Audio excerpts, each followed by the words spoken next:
Yan, what's up mga idol, no? Dito tayo ngayon sa bundok. Muntik na ako mga idol. Grabe.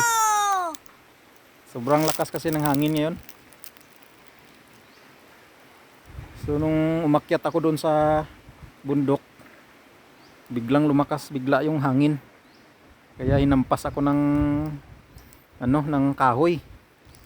Yung kahoy, maliit lang siya pero yung tinik. Ito, katulad nito. Yan o.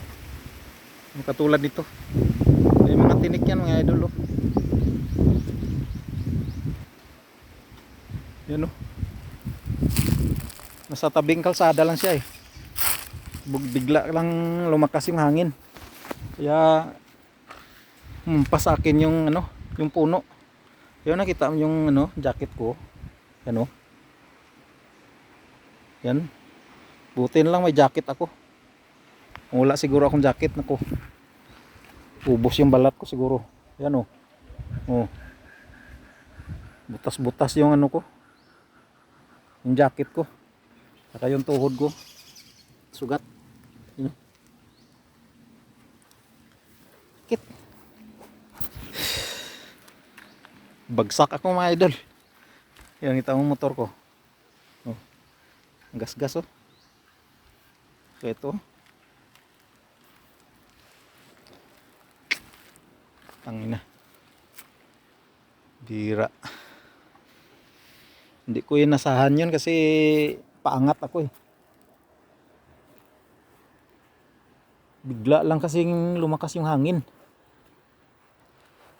Sakit ng tuhod ko, putang ina. Aray. Lang lumakas yung hangin, so yung puno ng kahoy mampas sa akin. Tapos may mga tinik. So, hindi na ako nakapurma talagang hinampas eh. Puro na sugat oh. Buti na lang meron akong jacket mga idol. Agay, sino. So yung mga idol, dito na tayo sa bahay. Ito na yung update na nangyari sa akin kanina. Oh no! Buti na lang ka-jacket talaga ako. Kung hindi ako naka-jacket, dami sigurong sugat. Yan oh. Dito sa kabila. Yan oh. Dami kasing tinik ng kahoy na yun. Bigla na lang umampas sa akin.